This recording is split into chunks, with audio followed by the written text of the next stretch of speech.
American Timelines is a member of the Queen City Podcast Network, powered by Ortho Carolina. Find out more at queencitypodcastnetwork.com. History for jerks. Samantha, that's a hickey.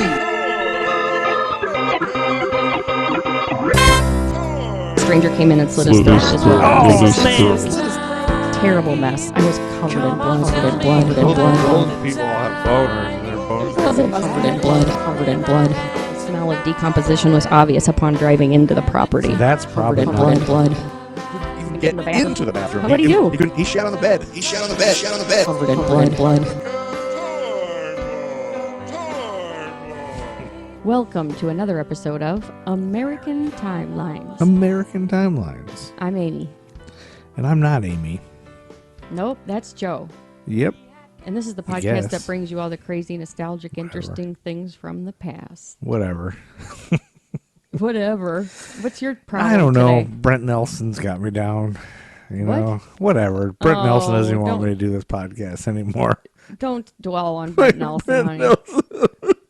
All right, you All I wanted was Brent Listeners- Nelson's friendship. listeners, can somebody please drop a good review somewhere to get Yeah, Joe send up? us a good review about how great the guy is on this podcast. And Yeah, please do. how you like him rambling on and interrupting all the stories. Because otherwise I think Joe's going to dwell on No, Brent it's Nelson. fine. Brent Nelson's a good friend. That's the thing. Is like I always wished I had a friend named Brent Nelson, and then I finally come in contact with somebody named Brent Nelson, and they said I'm an asshole. No. Anyway, sorry. I gotta stop talking about Brent Nelson. Yep. All right, let's get right into it. Let's just jump in because we got to finish this year. We're in Yes. November. We got to finish 1965. That's where we're at. We're in 1965. Yes, 1965. And if you were taking a dump during the last episode,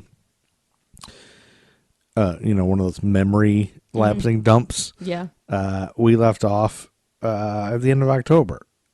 correct. We talked about the St. Louis Arch Yes, I remember or something. that. And now we're November 1st, Monday, which is a Monday, 1965. And I don't know if you've ever heard of this. Okay. But this is something you're going to have to Google to appreciate. There's an airlines called Braniff Airlines. Okay.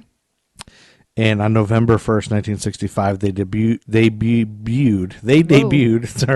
a space-age fashion accessory for its stewardesses, the bubble bonnet, Oh, no. designed by Emilio Pucci. The airline explained that the purpose of the bonnet was to protect the hair of the stewardesses from wind and rain as they no. crossed the tarmac. Stewardesses, however, complained that it was hard to hear anyone while wearing it. I can just picture it because Yeah. the 1960s, the fashion was So, so insane. Please, right away, Google 1965 Bubble bonnet. bubble bonnet. Yeah, definitely put airlines in your Okay. search. Oops, what did I do with it? Here we go. It was like a space Oh, God. helmet that Oh, my stewardesses had God. to That's wear. ridiculous. It's like a plastic fishbowl in their head with just a What hole on for their earth? face. Yep, the bubble bonnet. Stewardesses needed to keep their hair good. So, do you like it? I You think wanna it's wear one? hot. I'm gonna bring that back. Yeah, please Google. You can't just Google bubble bonnet 1965. You have to write airlines or stewardess or something to get it. But this is actually a thing that happened. I would love to hear from anyone that remembers people wearing that at the airport. That's insane. That is I love it. And then, 1960s.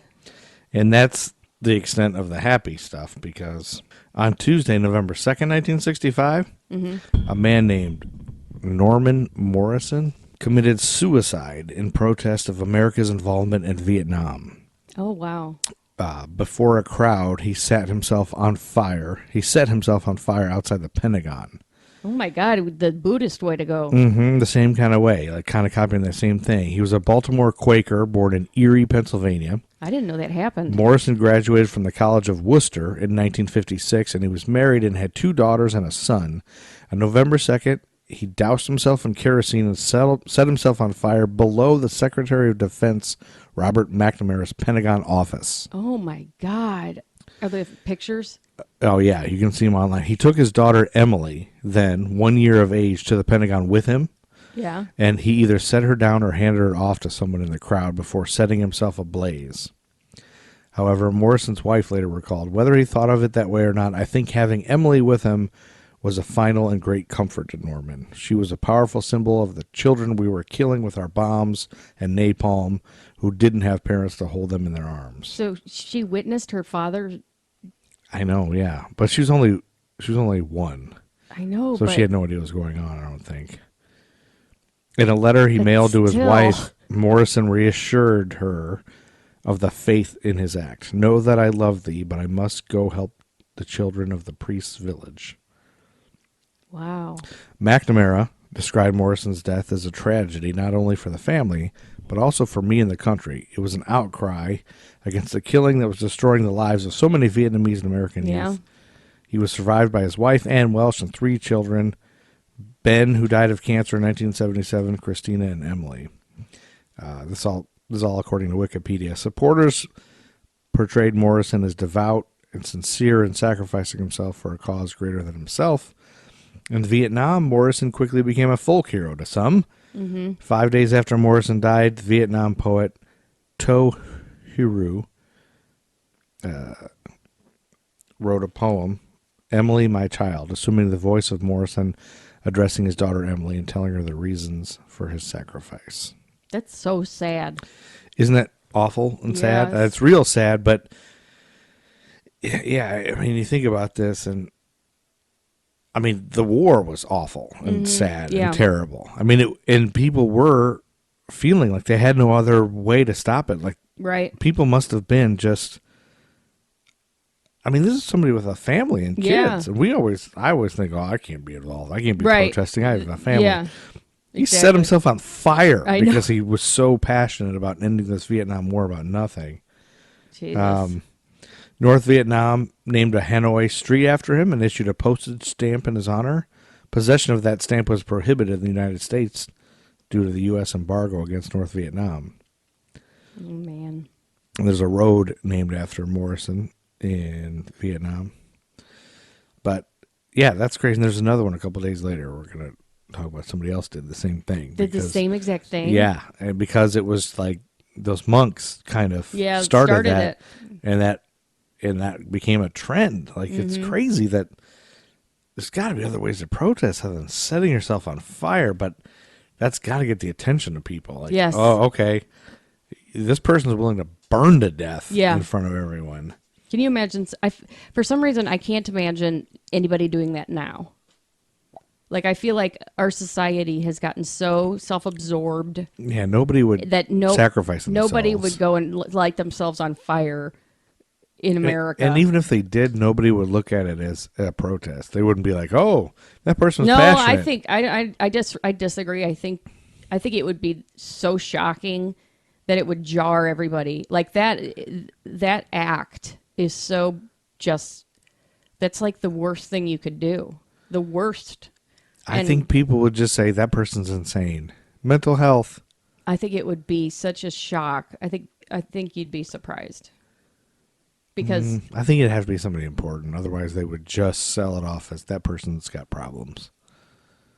Which you'd have to. Wouldn't you have to have some mental illness to do that? I think, yes. I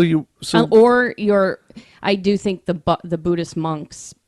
Right. Where it was maybe a religious thing. Yeah, I mean, they have such a different They're so way. selfless. Yeah, right. I don't know. Like, what? I think to get anyone's attention, it'd have to be somebody like, I don't know, Ariana Grande or Justin Timberlake. That doesn't even or make something. sense. Because nobody knows anybody else. That's all the people watch is like... No, but it would be a shocking thing. Pete Davidson, somebody like that. It would be international news. Yeah. Anytime somebody does that, it's international news. I don't know. But at the same time, every time a police officer kills a black person, it's all right. just... We don't have to... You're getting a little off the chart No, here. it's the same kind of stuff. Anyway, November 6th, Saturday, November 6th, 1965, we got a new number one song on the Billboard chart. And I'm not going to play it anymore because we've ruined our podcast. But I'm going to read some lyrics and see how quick. It's a game. How quick can Amy get this song from the lyrics? All right, go for it. Because I guarantee you, this is one of those songs nobody knows any of the lyrics except for the refrain. Jeez.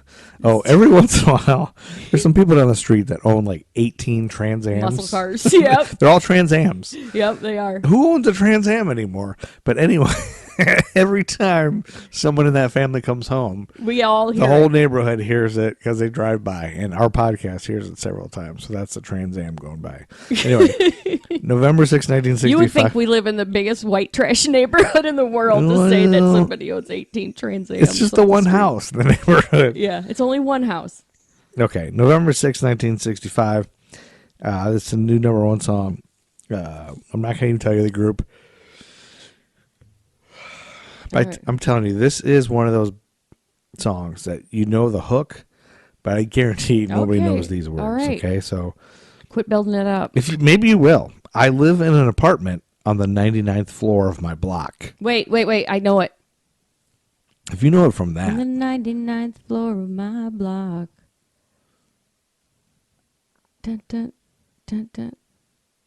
All right, give me one more. And I sit at home looking out the window. Imagining there's a world. Has stopped. Has stopped.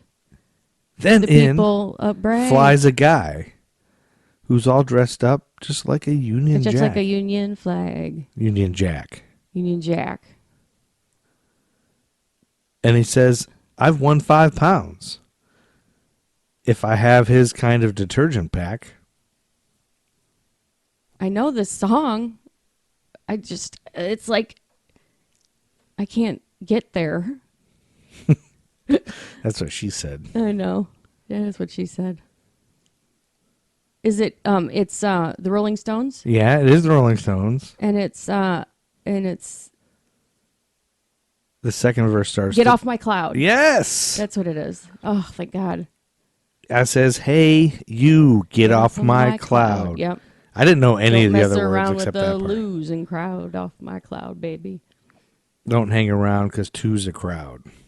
It's not losing crowd. Okay. The telephone is ringing. I say, hi, it's me. Who is there on the line? A voice says, hi, hello, how are you? Well, I guess I'm doing fine. He says it's 3 a.m. Okay. There's too much noise. Don't you people ever want to go to bed? Just because you feel so good, do you have to drive me out of my head? Maybe the next verse says losing crowd, but I only have the first verse on there. Okay. But the Stones have said that the song is a reaction to their suddenly greatly enhanced popularity and deals with their aversion to people's expectations of them after the success of Satisfaction. Mm-hmm.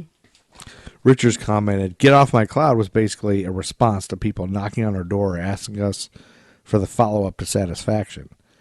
We thought, at last, we can sit back and maybe think about events. Suddenly, there's a knock at the door. Of course, what came out of that was, get off my cloud.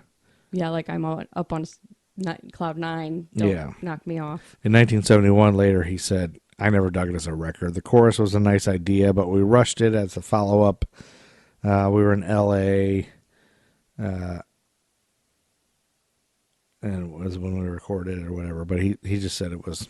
He didn't like. He was like, not one of his "Stop favorites. bugging me, leave me alone." Was the name of the song, kind of thing, because people were bugging him to do a follow up. I think it's a kind of a groovy song. Well, Keith Richards said you're an idiot for thinking that. Yeah, I guess he does. Keith Richards hates your guts, by the way. He's told me several times. He's written into the podcast. He always tweets us. He does. No, he doesn't tweet us. Come on, Keith Richards, if you're listening. I know. Get off your ass. Get off your ass and tweet Amy some hate tweets. Tweet at me. What's the matter, Keith Richards? You afraid of us? Afraid of American timelines? Afraid of history for jerks? All right, what's next? What's next is I'm hereby challenging Keith Richards to a thumb wrestling match and an arm wrestling match and one of those things where you, what's the match called where you put both your wieners together? Yeah, where you both put your wieners in a Chinese finger trap. How did I know you were going to say that? And then you kiss. What's that fight called? I think that's a No, it's a fight. It's called two guys, but they put their wieners in a Chinese finger trap and then they kiss. What's it called? What's that fight called? The two-eyed snake. The three-eyed turtle. The three-eyed. Yeah, that's when you're pooping at the same time. That's pooping at the same time and holding hands. That's what me and Brendan Kane did. The three-eyed The turtle. Huron Playhouse. I don't think No, that's what that is. it'd be the four-headed turtle because you'd have turtle head. What is the thing called where Brendan Kane has no hair on his entire body except for his feet? It's called slippers. Yeah, his feet are slippers. Yep. Anyway, there's a name for a fight where two guys put their wieners in a Chinese finger trap and they kiss. That's a fight. That's a fight. There's a name for that fight. I can't remember. This is it's really, MMA. I think it's MMA. This has really gotten into a real high level. The same day podcast. Anyway, the same day the Rolling Stones came out with it, they took over the #1 spot of the Billboard charts with this song. The same day as your story, I think. Oh, right. Something. So we're going to jump right into My bullshit. your awful raping stories. No raping today. Welcome to American Rapes. No, this That's is our podcast. This is rape free today. It is? Yeah, rape free. Rape free podcast, y'all. Rape free. Rape Open free. up your Pepsi One We should get that and drink it down. Beer, beer, beer. People love that. Everybody loves We that. should get that sound. I can get it. I'll download sound it effect. and then add it in post. All right. So I'm going to talk about the mysterious death of famous gossip columnist Dorothy Kilgallen. Dorothy Kilgallen? Dorothy Kilgallen, as Google pronounces Dorothy Kilgallen. We'll just insert the. Yeah. I'm going to talk about the famous murder of columnist Dorothy Kilgallen. So I got I'm never basing heard of this her. from most of it from a really good article in Midwest Today by Sarah Jordan, Midwest Today is a magazine. I think. It might just be an online one. It's a periodical. Okay, I'm going to read the intro of this article. During her 35-year career as a gossip columnist, crime reporter, and panelist on the weekly TV game show What's My Line, What's My Line? Dorothy Kilgallen was a fearless journalist who broke major stories and was the only reporter to interview Lee Harvey Oswald's killer, Jack Ruby. Boom. Her biggest case yet, investigating President John F. Kennedy's assassination and finding fault with the official story, became the last one she ever pursued. Wow. She died mysteriously in November 1965 after being threatened, but the cops never probed further. Okay. They haven't even anal probed? No. I think this, I don't even know what this is, but it already sounds like it's another one of these conspiracy JFK things. It might be. There's all these things are all connected. They're To all JFK. Connected. Everything's connected in 1965. Yeah.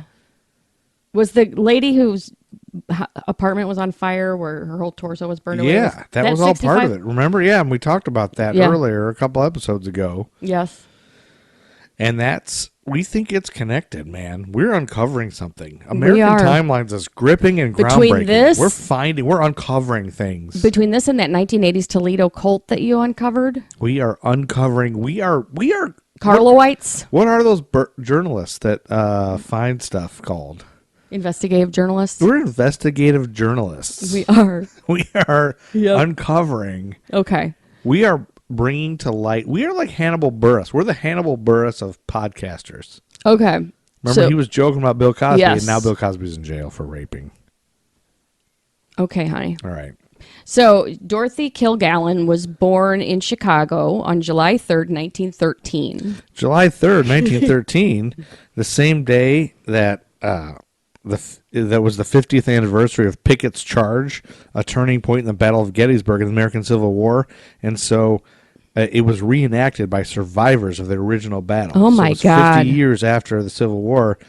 And there was a lot of people that were concerned. They were like, so they actually got...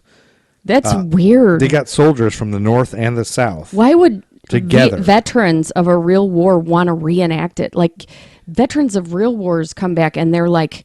Oh, they're like shell shocked. Right. Normally they would. But because we're all in the same country now, I think that's why it's different. So people had concerns that there might be unpleasant differences between the blue and the gray. Yeah.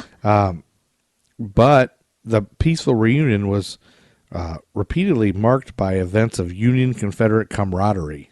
That's bizarre. Like people got along really well. President Woodrow Wilson's July 4th reunion address summarized the spirit. And he says, "We have found one another again as brothers and comrades in arms, enemies no longer, generous friends rather. Our battles long past, the quarrel forgotten, except that we shall not forget the splendid valor." Isn't that weird? That's really weird. So that same day that was happening? Yes, that was when she was born. She was born that day. She graduated in 1930. She got her first taste of journalism around that time. Taste? Was that a delicious taste? Yes, and she became a crime reporter when she was 17. Oh, wow, that's pretty good. Yes, she Crime reporter? she She must be a true crime found hero. out that in 1936 that 2 newspapers were sending reporters in a race around the world. And so she convinced her newspaper where she was working to send her as well. Okay. And so she became the first woman to fly around the world Oh, because all the reporters were all men. Like she was pioneering as a reporter. That's, you know what? This is a perfect person to cover for a little something called Nevertheless She Existed. That's a podcast that's right. you should listen to. And it's a live show that's coming to Charlotte December 13th. But it'll be, by the time this airs, it'll be Over with. Yep.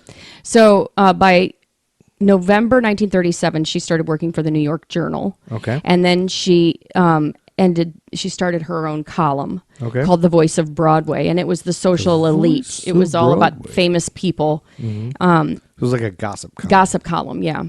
In 1940, she married actor Richard Culmer. Okay. The wedding had 800 guests, including Wow. Ethel Merman and Milton Berle. Ethel Merman. So you know you in Can you do a little style. Ethel Merman impression? You'll be swell. You'll be great. That's pretty good. Gonna have the whole world on a plate. And if you've ever known a man who can do a real good Ethel Merman impression that also owns a theater company, you can guess he's probably gay. Yes, I think Anyway. so. Okay. So anyway, Not that there's anything wrong with that. so they had 3 children, Jill, Richard, and Carrie. Okay. By 1950, her column was running in 146 papers. That's pretty good.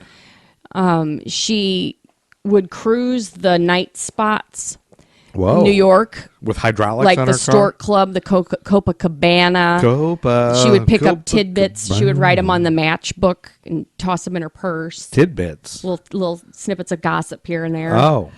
That's how she did. Okay, that's how she That's how do. she did. So she had politicos and celebrities and wits and movie stars. They all came and wanted to pay So, homage to her. It sounds like you're describing someone who men wanted to be with and women wanted to be. Yeah, that's close. Yeah, Right. she was real strong. Right? And that same year You mean she physically strong? Like no, she lived like a lot? she was a strong woman. Strong personality. Yes. Women's lib. She didn't take no shit. Ain't taking shit from nobody. So that same year, she became a regular panelist on the new game show, What's My Line? Which is what any strong woman would do. And she stayed on there. She was on there for 15 years. So she was just like a regular. She was like Paul Lynde on the Hollywood Squares or whatever. Well, how? She was pretty with it on that. Wow. All right. So Okay, that's cool. She became- Anybody who's a regular on a game show is okay in my book. Jim J. Bullock, you here? yeah. He was on the Hollywood Squares too, wasn't he? Jim J. Bullock, y'all. He was on the newer Hollywood. Is the Hollywood Squares still on? I heard a rumor that they're bringing back a new one. And Why would they do that? You know, because Jim J. Bullock was the Paul Lynde. Yes. And Yeah. Madam. Remember Madam on there? That puppet Kind of. with the big chin? Yeah. Yeah. Looked like Steven Tyler. Yeah, and I remember Bruce Valanche. Yes, being Bruce there. Valanche was on there. But who would be today's Hollywood Square? Who would be the Jim J. Bullock, Paul Lynde Square? I don't even know because I don't watch TV. Like, who's the most famous gay guy right now? Is there like a funny gay guy? Pete that's famous? Buttigieg. I don't think so. He's the most famous gay guy right now. Well, yeah, but I mean, like the most famous, like funny gay guy, like Randy Rainbow, maybe, or who's the guy on? Randy Rainbow would be great on Hollywood Squares. But I still think there's a lot of people that don't know who he is. Oh, yeah. It'd have to be like, who's the guy from the fish? What are you talking about? The fish concert? One Fish in a Window movie. Nathan Lane. Oh, yeah. One Fish in a Window. I think he's. What is that's not a movie. Yeah. Okay, so anyway. So she became the most famous columnist in America. And she was on Hollywood Squares. And so they moved into this big townhouse, 5 stories. 5 stories? And on Park What? Avenue. Whoa, on Park Avenue. Yes. If So you've ever played Monopoly, you know that's expensive. that's correct. But not everybody was equally enamored with Dorothy. Uh-oh. Frank Sinatra carried on a public feud with her. Oh, Frank Sinatra connected to the mafia. He would call her, in his Las Vegas act, he would call her the Chinless Wonder. Whoa, that's harsh. She responded by reminding everybody of his mob ties. He does have mob ties. That's exactly what I was going to say. She also was I think I did say it. sued for $700,000 by a female White House reporter who she had referred with a blind item in her column, but she didn't name her. She just... Everybody knew it was her. 'Cause Yes. There's probably only one female. Yes. And so... Was it the one who died? The one who just recently died? Like she's been doing it forever? No. Remember that lady? What was her name?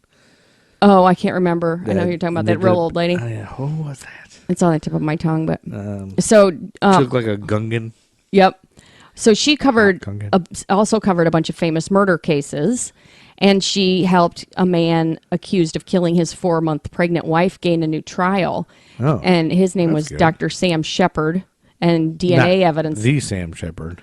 No, but this is a famous murder case. Oh. But DNA evidence later cleared him. And And she helped that happen. Wow, that's noble. In Something to be proud of. 1959 and 1960, she wrote a lot of anti-Castro articles. Yeah, Castro was not popular. And she became the first reporter to imply that the CIA was working with organized crime to knock off Castro. Which we covered. Right. Heavily But these, in one of our previous all episodes. of these, I'm telling you all these things because Because you love me? yes, and Yes, you're and. ridiculous. Improv. Because I'm not ridiculous. because they all make it kind of tenuous to be her. So what you're saying is there's some enemies she may have made. Exactly. These are possible Motives. for murdering her. Right. So So she didn't just accidentally die. No. Okay. So the FBI had been surveilling her since the 1930s. That stands for Federal Bureau of Investigations. And they then tried to dig up more dirt on her. With a shovel? There was an internal memo to director J. Edgar Hoover dated September 15th, 1959. Oh, September 15th, 1959. That memo was dated the same day that Fibber, McGee, and Molly was on. It was it was the finest husband and wife comedy team. It ran on the radio from 1935 to 1959, then switched to television in 1959 with running gags and characters that inspired many imitators. What did people do before the radio? Masturbate. They must have, just all day. Everyone just masturbated each other. Also, All the right. same day that Soviet Premier Nikita Khrushchev arrives in the U.S. to begin a 13-day visit. Yes. That same day? Yes. This memo stated that... Oh, hold it. What? Sorry.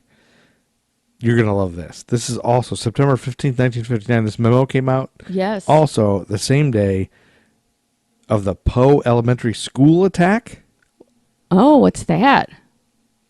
At Houston's Edgar Allan Poe Elementary, a man set off a suitcase bomb at a playground, killing himself, a teacher, a custodian, and 3 children, including his own son. 19 other children and the principal were hospitalized. Paul Harold Orgeron had brought in a 7-year-old son minutes earlier to enroll him in the 2nd grade. That same day that Holy happened? shit, you didn't tell me about that. I just did tell you about that. I could have done that one. Well, that was 1959, so you can do that in the 1959 Oh, episode. that's That'll be true. one of your Duh, what am I saying? murders. Yeah. Yep.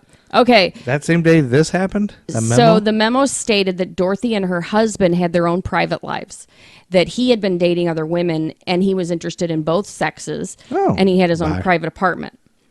And so then, as that's got to be rare for 1965, I would Right. say. Yeah. Like, nobody talks about being, like, you couldn't even, that was not Well, he accepted. was probably gay. Oh, yeah, I'm sure he was gay. And And he it had to was get married. Yeah. Yeah.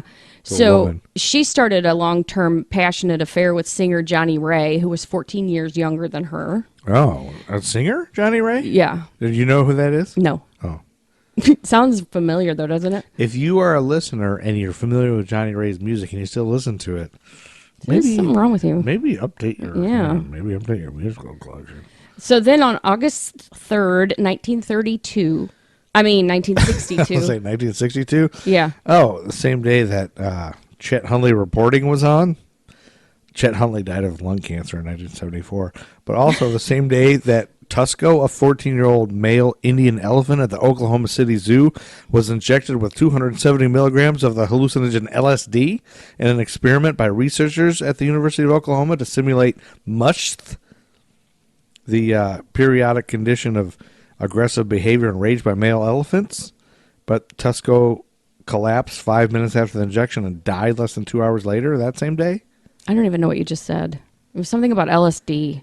They injected an elephant with LSD as a test, and he died in 2 hours.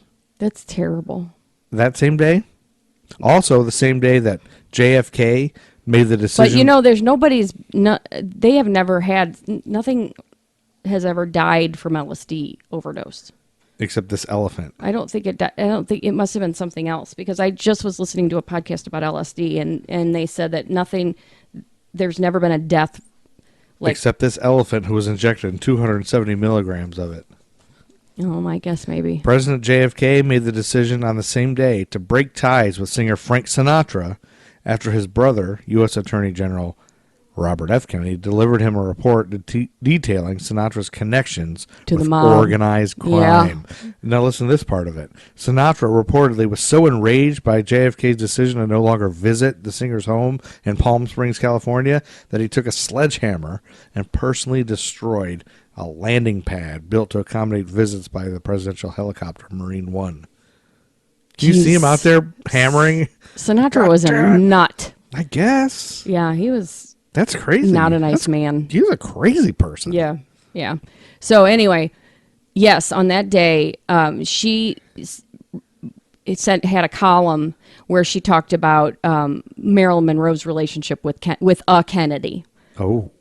And within 48 hours, Marilyn Monroe was found dead of a drug overdose. 48 hours of that column? Yes.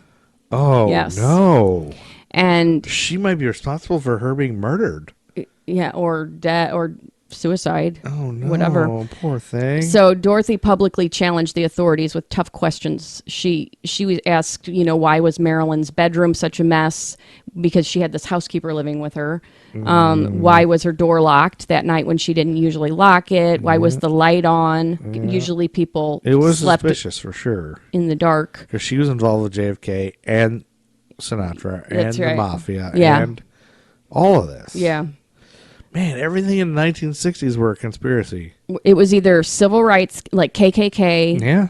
Malcolm X was murdered, just got murdered. Or it was JFK, it has to do with JFK or Castro or Vietnam or all kinds of mafia. Stuff. Just think about it. If everybody wasn't on LSD at this time, maybe we'd know what happened. That's true. All right. So every time I ask my mom, hey, Mom, what happened in 1965? I don't know. We're all on LSD. No idea. So then, November 22nd, 1963 is when Kennedy was assassinated in Dallas, Texas. November 2nd. 22nd. Oh, 22nd. Yeah, we talked about that. We did. And Dorothy was devastated by this. She knew him. She should be. She had met him and everything. And she immediately started asking questions of the authorities. Asking questions.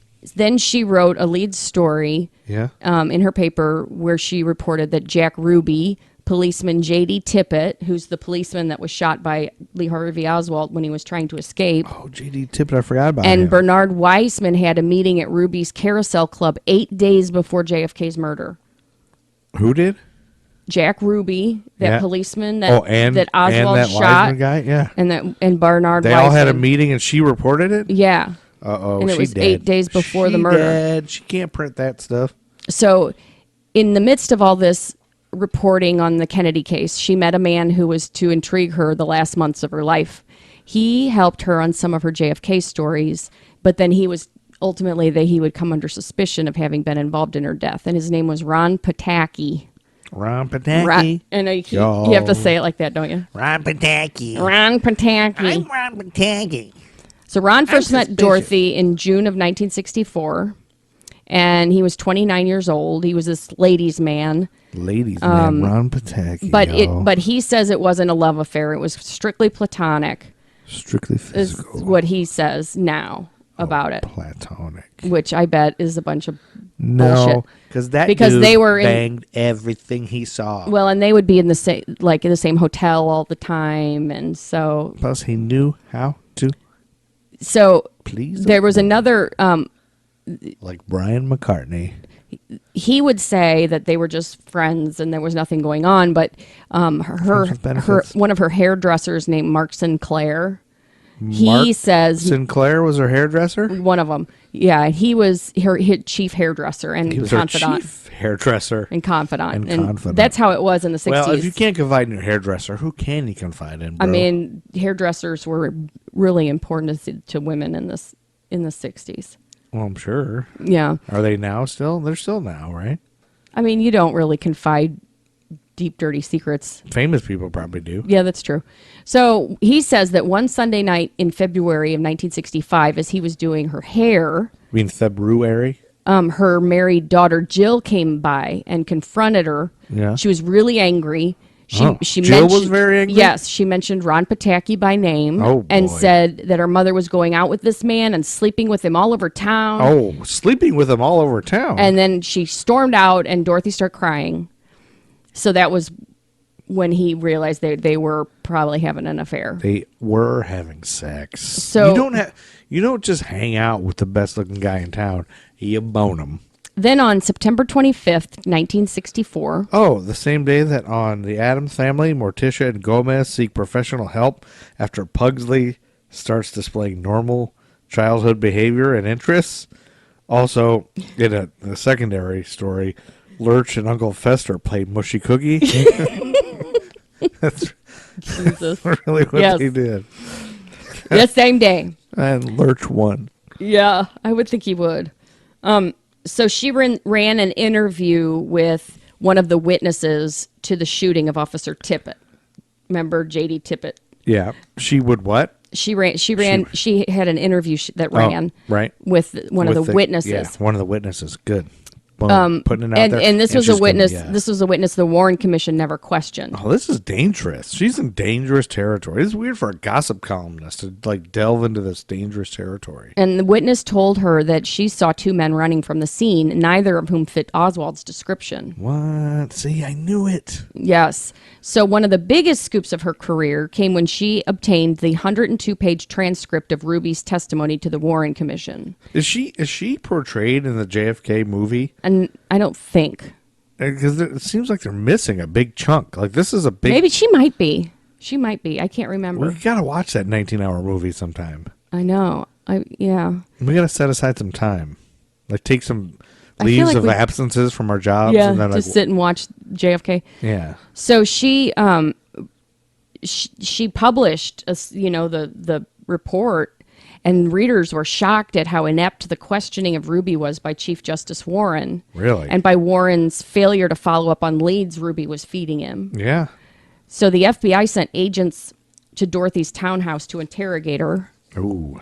They're closing in. I have to say this. Every time I say townhouse, it makes me want those townhouse crackers. Sorry. So surprisingly, Jack Ruby agreed to have an interview with her. Okay. And Wait, Jack Ruby decided to? Oh my so God. she got an interview with him. This is getting good. I'm on the edge of my seat. Yeah, this was a good story, I think. Yeah. So she has this interview with Jack Ruby, right. And she has she wrote all these notes, but never published them. Oh. And somebody threatened her. Ron Pataki said that she was saving it for a book. So she had this. Pataki don't know shit. She was under contract at Random House. Okay. And maybe to produce a book. Okay. It was supposed to be this collection of stories about different murder trials she'd covered. But instead, Ron Pataki would say it was going to be about the entire assassination. Okay, Pataki do know some shit. I'm sorry, Pataki and family. So that's explosive. That's potentially explosive. That's huge. That's a huge book. She's like knowing as famous as she is for the time. Yeah. So her last public reference to the JFK assassination appeared on September 3rd, 1965. Oh, September 3rd, 1965. You're just telling me that happened the same day that Charlie Sheen was born. Oh, I thought he was already. He was born as Carlos Irwin Estevez in New York City. Didn't we already talk about him being born? We did, because we're in 1965 right. now, and you're almost caught up to what actually happened. Her dying. Good. I thought for a minute I was going crazy. No, you are going crazy for yes. me. That's and true. my bod. But let's go back into Carlos Irwin Estevez's career. No, Charlie Sheen. We don't he was need born to. in New York City. No, also, the we're same not doing day that the earliest known skateboard park opened in Tucson, Arizona. Yes. So she challenged the authenticity of the famous Life magazine cover of Lee Harvey Oswald holding that rifle. Yeah. You know that picture? Yeah. She authentic. She didn't. She doesn't believe. Didn't believe that was real. Right. And so there have been analysts since then that have discredited that. Analysts or analists? Anal analysts. Anal analysts? Yes. That they said that his head was pasted on someone else's body in that picture. Really? So she was right. Well, hold on. Yeah, stop turning off your microphone. I'm trying to adjust this stupid fucking thing. Hey, don't use the F word, please, on a podcast. This is a family fucking podcast. Okay. So anyway, where was I? In October, Dorothy confided to What's My Line makeup man Carmen Jebbia. You know what? It's the hair and I makeup know it people is. that know everything. Trust them. She said she was all excited about going to New Orleans to meet a source who she did not know but would recognize. Oh. She said it was very cloak and daggerish. Wow. And it would yield details about the assassination. Now, you remember that New Orleans thing. New Orleans was big. That was the whole thing of that other guy that was murdered. That burning torso. That's right. We're uncovering things. It really is. We are journalists. We are mystery journalists solving problems or something. So, she said, if it's the last thing I do, I'm going to break this case. Oh, man. And it probably was the last thing she did. So, You know what I'm saying? Mark Sinclair, we're back to the hairdresser. Yeah. He said that in October 1965, she had hired him to meet her in New Orleans. Yeah. He said, she didn't tell me why we were going. She just told me how I was to travel, where I was to go, and what I was to do. Okay. We didn't even travel on the same plane together. All right. Very specific instructions. And so the next morning, he was supposed to go do her hair and makeup. Mm-hmm. And she calls him at the hotel and says, I want you to go to the airport. Uh-oh. I've left a ticket for you, and I want you to go immediately back to New York and never tell anyone you came to New Orleans with me. Uh-oh. That's fucking menacing. So somebody... That's alarming. Somehow she got spooked. Something happened. Yeah. So her other hairdresser, Charles Simpson, recalls that she even told me of her own volition, I used to share things with you, but after I have found out now what I know, if the wrong people knew what I know, it would cost me my life. Yeah, so I don't want to hurt you. Yeah, I don't want you to know. Yes. Oh, my gosh. So Sinclair said that Dorothy Kilgallen called him on Saturday, November 6th, 1965, her final weekend alive. So again, that's the same day that Rolling Stone song becomes number one. Also, the same day that The Loner, starring Lloyd Bridges, was on, about a wandering ex-soldier encountering various problems wherever he visits in his travels. Also, the same day that the Italian luxury ocean liner Raffaello arrived in Genoa with 56 injured passengers 6 days after a fire had crippled the ship in the middle of the Atlantic Ocean. That same day. That's harrowing. Yes. She called him. Yep. And she told him her life had been threatened. Yep. And she said that this... Threatened, but she didn't say who. By who? No, she didn't. She said that information was getting out of what she knew. Oh my gosh. And huge conspiracy. She was concerned where people were getting this information from. And Sinclair, the hairdresser's like, it's got to be Pataki. That's the only new person in your life. It might be. So That final Sunday night, before What's My Line aired, Mark Sinclair did Dorothy's hair at her home. She was subdued, but no more than usual, he says. She was tired. Sinclair said she'd asked me if I wanted to meet her later, but I said no. Right. So she said she was going to go home after the show. Okay. After the show, she was observed getting into her Cadillac limousine alone. Yep. Apparently, she was going to meet Bob Bach, who was a What's My Line producer, for a quick What's drink. my line producer, Bob Bach? Should probably think they were intimate. No, they did that all the time. Oh, they just drank. They went to after the show. They would go for a drink. Yeah, makes sense. He confirmed that she ordered her usual vodka tonic. Okay. She told Bob that she had a late date. Uh-oh. So then he walked her to the car under the impression she was going to go meet Ron Pataki. Ron Pataki, a late sex date, y'all. But Because nobody leaves Ron Pataki without banging him. But Pataki denies he was there and even in New York at all at the time. So at 1 a.m., press agent Harvey Daniels ran into Dorothy in the Regency bar. Yeah. He described her as being in good spirits. At 1 a.m.? Yep.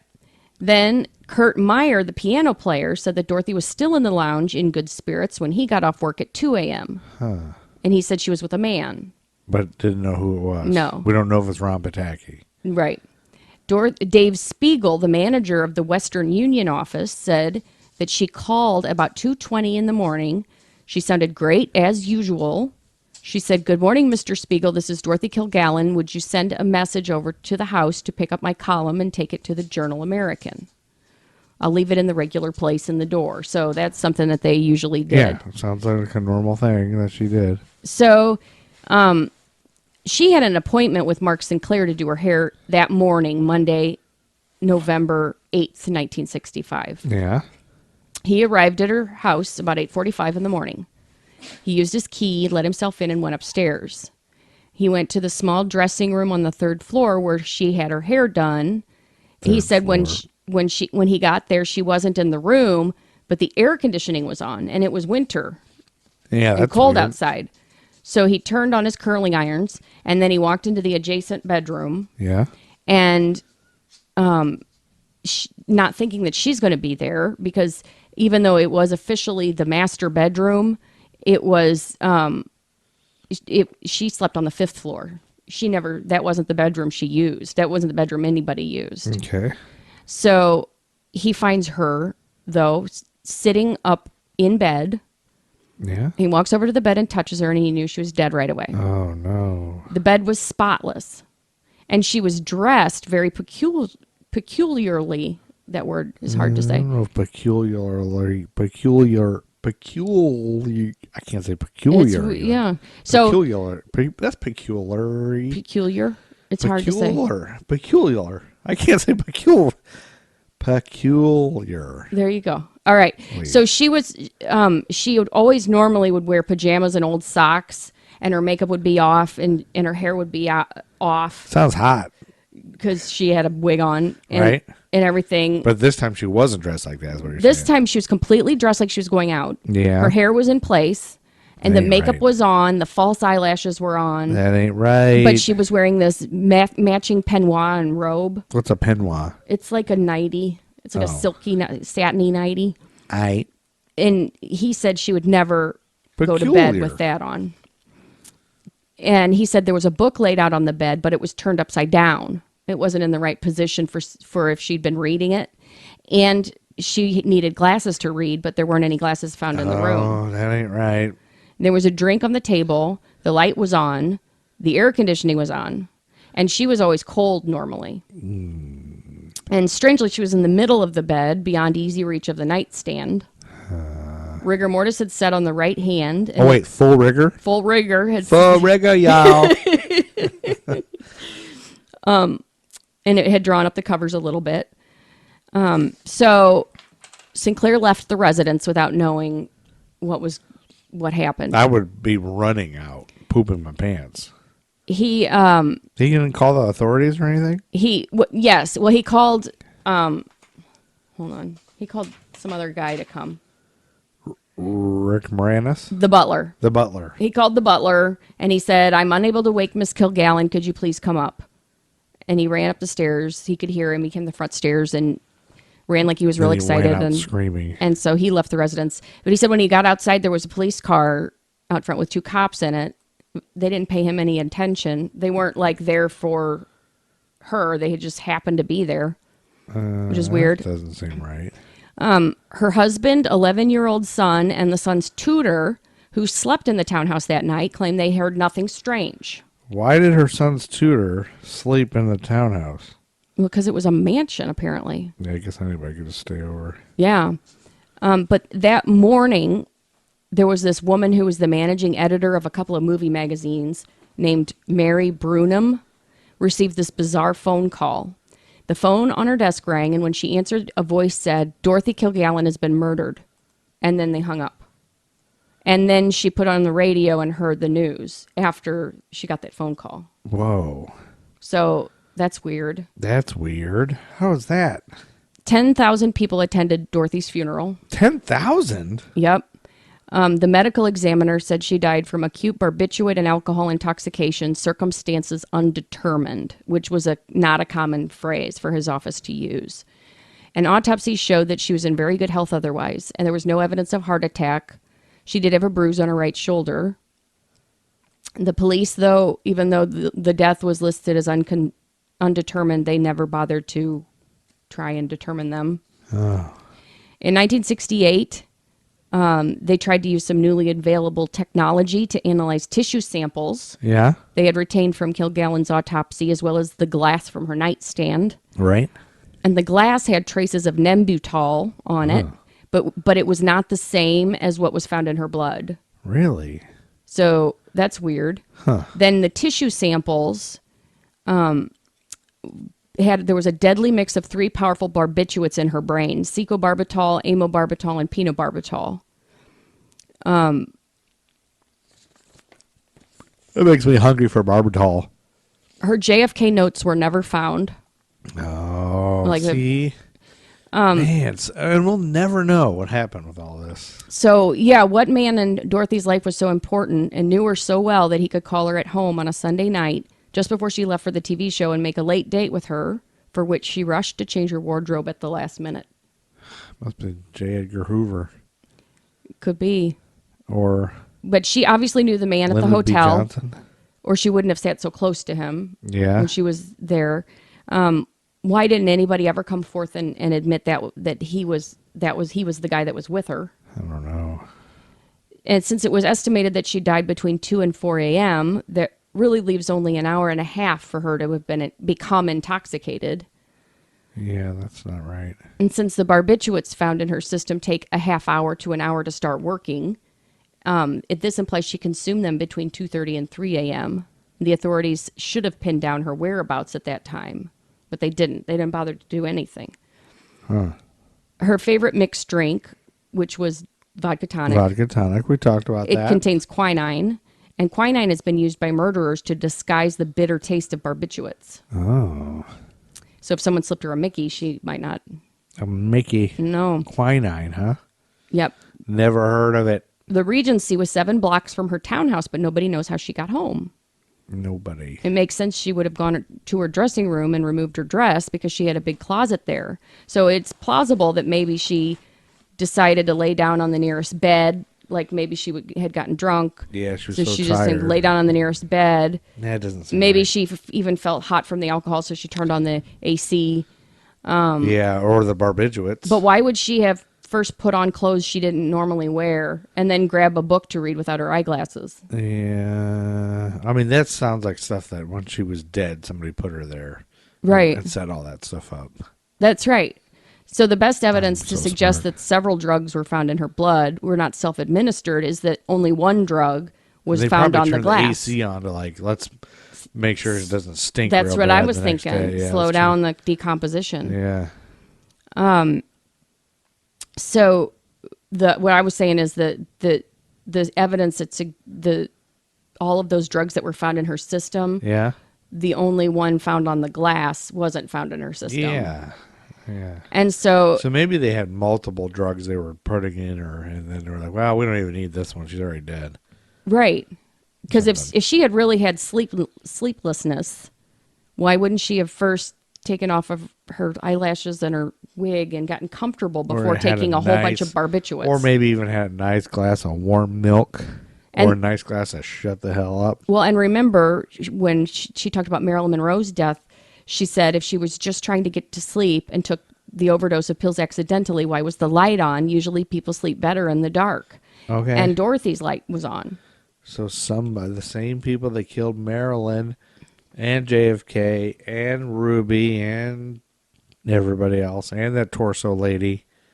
Yep. It's all connected, man. It's all connected. So, everything's connected. Also, Marla Gibbs from 227 went to the same school as Herbie Hancock. It's all connected. Could be.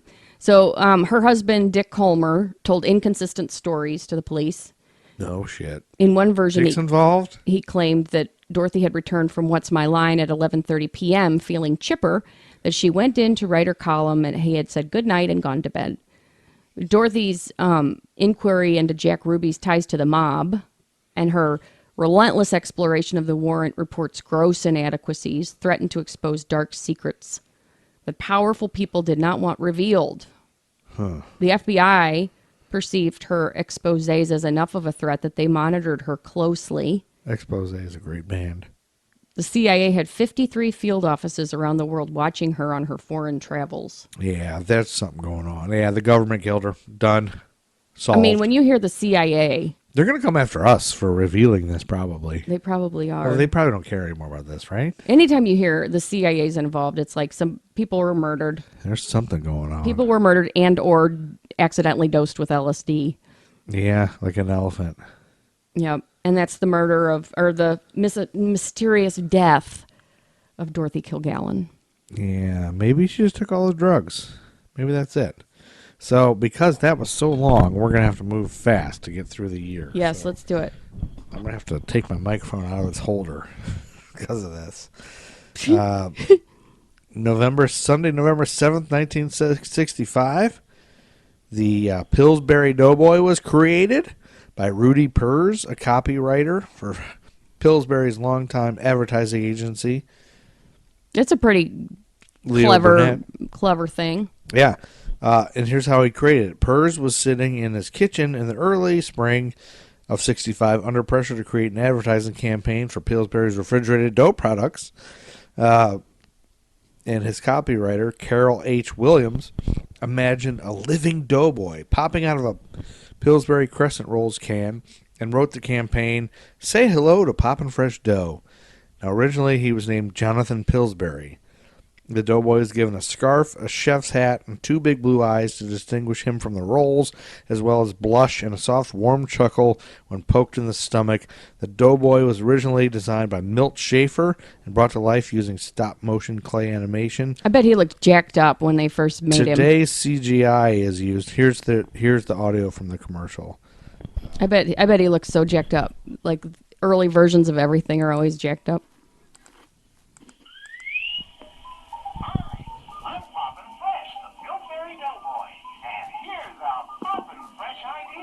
Yeah, no, unfortunately he doesn't like go hee hee in that one. Yeah. And it doesn't look that creepy. I mean, it looks about the same. Now they use CGI, but it's not like claymation or something?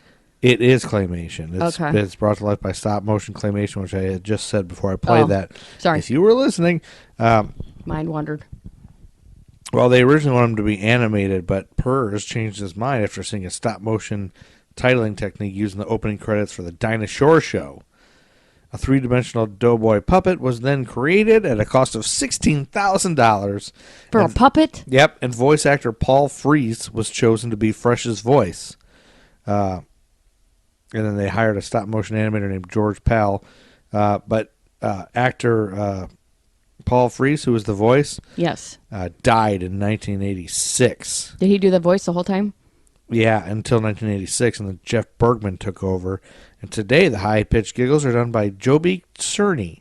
But Freeze, he died in his home on November 2nd, 1986, Christ. From a self-administered overdose of pain medication. The cause of death on his death certificate is listed as suicide. So the guy who played the Pillsbury Doughboy's voice killed himself. Jesus. Yeah, I don't know why that's funny, but it's just to know that. And from now on, anytime I'm in an elevator with a stranger, I'm going to say that. I'm gonna tell Did you him that. know? Did you know the guy who played the Pillsbury Doughboy's voice killed himself? All right, what's next? Wednesday, November 10th, 1965, Roger Allen Laporte is best known as a protester of the Vietnam War who set himself on fire in front of the United Nations building So in this New is the York second City guy. on November 9th, 1965 to protest the United States involvement in the Vietnam War. A former seminarian, Crazy. he was a 22-year-old member of the Catholic worker movement at the time of his death. A young Catholic worker named Tom Cornell in 1960 became known for burning his draft card. Yeah. And a lot of people did that. They Yeah. started burning their draft cards as Protest, an act. yeah. But New York hecklers started shouting, "Burn yourselves, not your cards." So 3 days later, in front of the Dag Hammarskjöld Library at the United Nations in New York, Laporte composed himself from the position of the Buddhist monks of Vietnam, doused himself with gasoline, and set himself aflame. Oh, my God. Laporte died the next day. Oh, Jesus. At Bellevue Hospital from second and third degree burns covering 95% of his body. Oh, my You can see pictures of this one God. online. Despite his burns, he remained conscious and able to speak. Oh, my God. When asked why he had burned himself, Laporte calmly replied, "I'm a Catholic worker. I'm against war. All wars. I did this as a religious action. All the hatred of the world." At the hospital, Catholic workers sang "This Little Light of Mine." Oh, my God. Yeah. That's kind of a creepy song to sing It for is. somebody who Yeah. lit themselves on fire. Yeah, the whole thing is Oh, just creepy. Like yeah. these aren't the things you learn about in school No. of the 60s.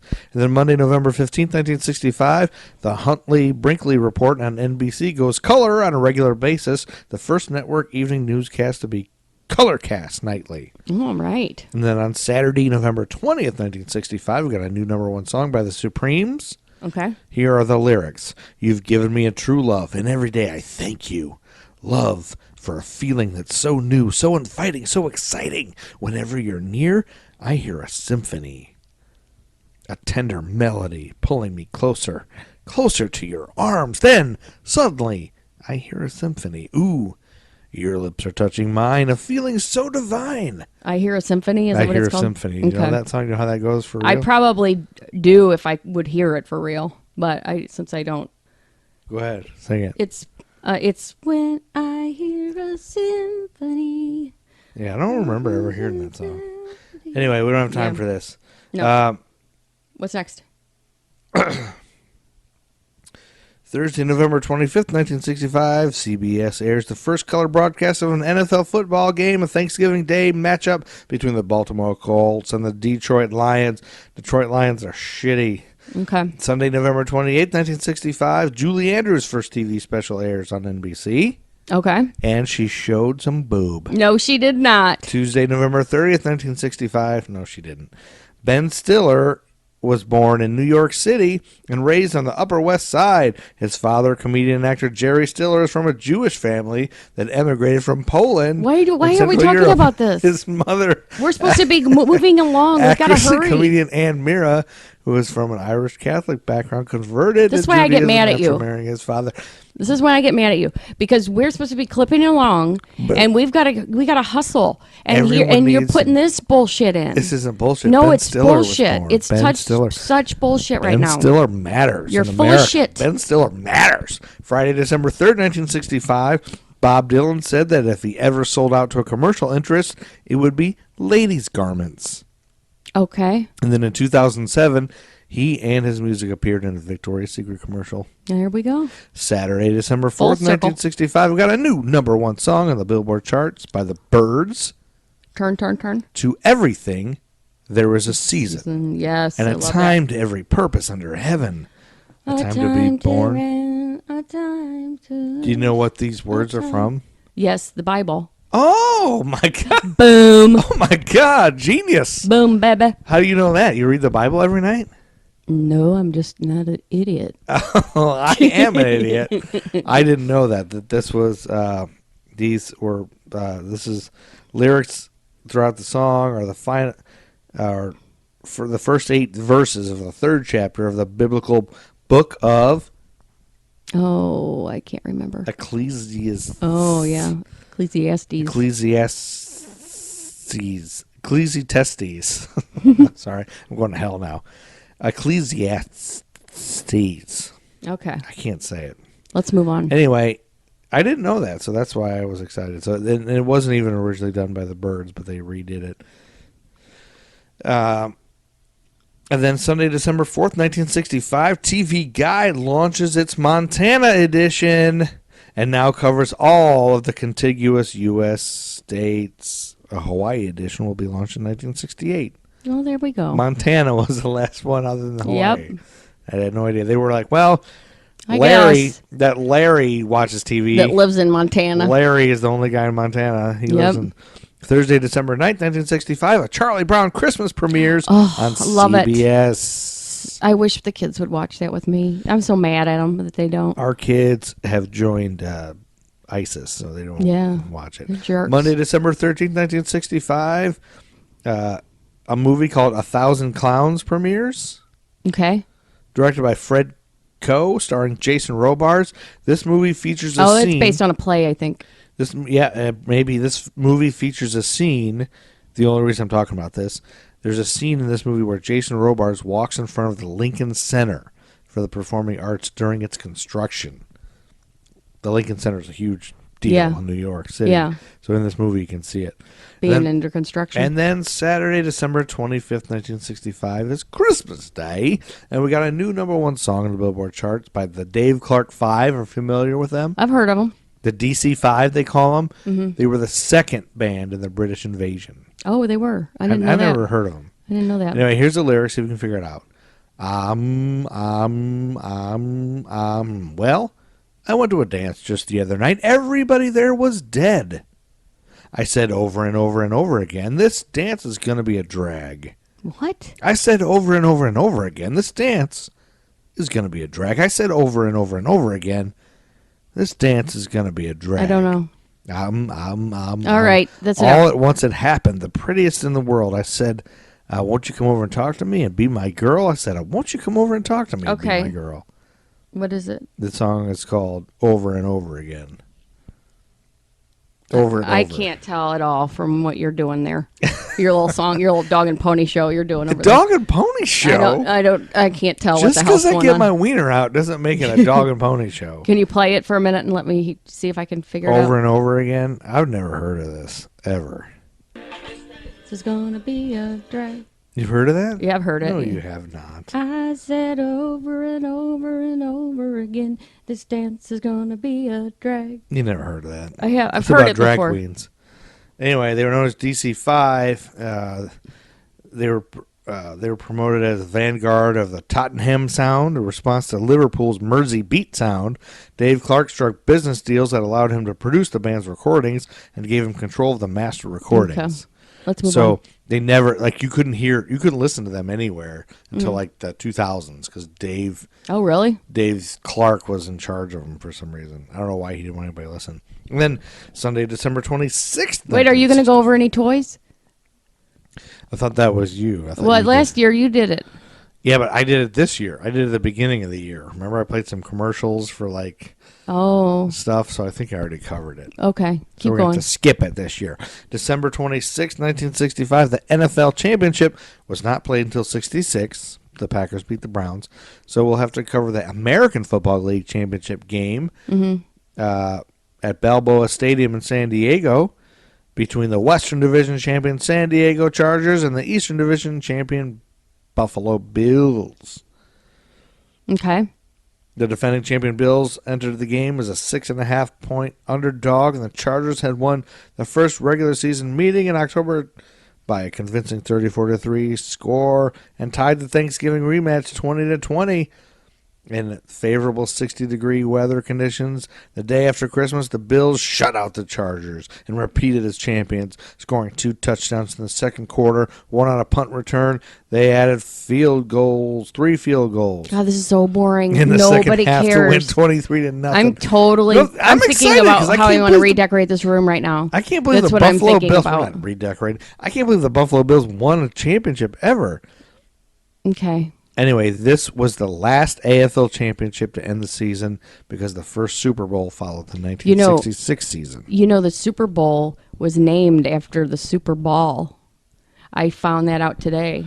What's the Super Bowl? A Super Ball, that toy, that ball that's like this big, and then you bounce it, and it bounces way up high in the sky. No, when you say this big, nobody can see it because it's a podcast. About the size of a quarter. But usually they're like bright red. Quarter. They're real rubber, and you bounce it, and it goes way high. You know what I'm talking about, Super Balls. Yeah, I've heard of a Super Bowl. That's what Super Bowl was named after. Who says? The guy, it was some guy from the football thing, had his son. His some guy, this sounds real. His son had a Super Bowl, and they were trying to come up with a name, what they wanted to name the championship game. Okay. And he said, well, why don't we, these Super Bowls are so popular, why don't we do that? Why don't we just name it Super Bowl? The integrity of our podcast is really being questioned. I listened to a podcast today. I heard it. You listen to podcasts? Yes. And then Friday, December 31st, 1965, New Year's Eve, a movie came out. It was released. It was called Dr. Zhivago. You ever hear of it? Oh, yes. I've never seen it, though. Produced by Carlo Ponti. Written by Boris Pasternak. He wrote the novel. The life of a Russian physician and poet who, although married to another, falls in love with a political activist's wife and experiences hardship during World War I and then the October Revolution. Now, Pasternak wrote this. He started writing Dr. Zhivago around 1915. Wow. But did not finish it until 1956. It was then refused publication in Russia because it rejected socialist realism, the book. Wow. The manuscript was smuggled out and published in the West. The CIA then secretly worked to influence the Nobel Committee to award Pasternak their 1958 prize in literature. But Pasternak had to decline the prize as he was told he would be denied re-entry to Russia if he went to collect it.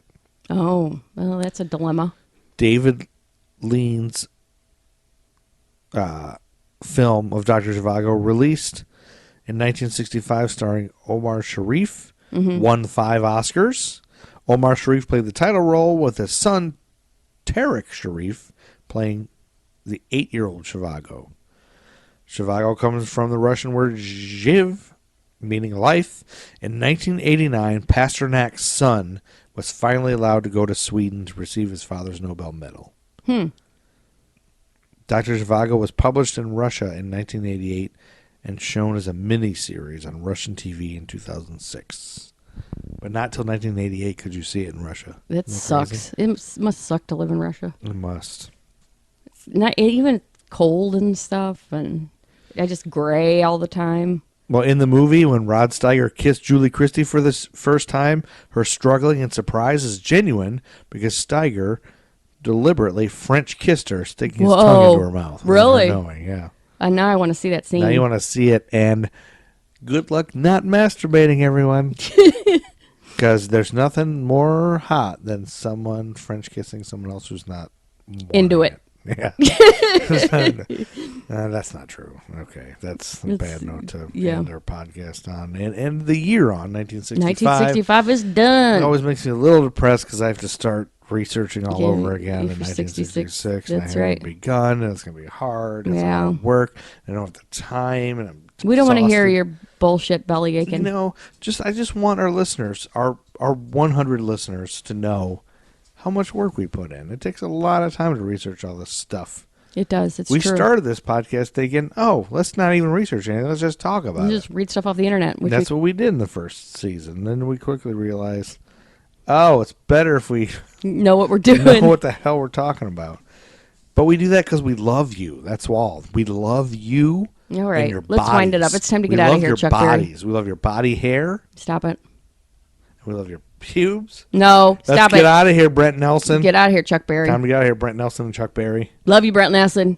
You love Brent Nelson? No, I knew it. No. I knew there was something going on between you and Brent Nelson. Let's talk. We're just pen pals. I've turned off the recording. Let's talk about this. Let's talk this out. This isn't a little interlude from our podcast. Let's talk this out. Do you me or him? Brent Nelson or me? We're You just choose. pen pals, honey. Pen pals? Sexual pen pals? No, just regular. Dildo pals? No dildos have been exchanged. They haven't? No, Are they going to be? no, I don't think. Who'd rather Maybe. be with? Who'd rather be with? Brent You, Nelson? of course you. What about Brent Nelson? Oh, yeah, he's going to feel bad if he hears Yeah, this. he's got a nice bod. You think he still hears this? No, I don't. I think he gave up because I'm an Brent asshole. Nelson, can you hear me? Brent Nelson can't hear us. Darn it. He stopped listening because I'm an asshole. That's right, I forgot. He's done listening to this asshole is what he said. Brent Nelson, Give we us miss another you. chance. How do we bring you back, Brent Nelson? He'll change. Joe will change. What if we just release some episodes without, like, I cut out all of my voice? No, let's not do that. It'll be the Brent Nelson version. It will be awful. Brent Nelson got a big old butt. Oh yeah. All right. I'm gonna type me Brent Nelson. Samantha, that's a hickey. When you were all along the watchtower, kissing the sky, well, I was barely a glimmer in my young daddy's eye. I said that we're so tired of hearing about the 60s. One more time, I said we're so tired of hearing about the 60s. Well, make me shut my mouth. American Timelines is a member of the Queen City Podcast Network, powered by Ortho Carolina. Find out more at queencitypodcastnetwork.com.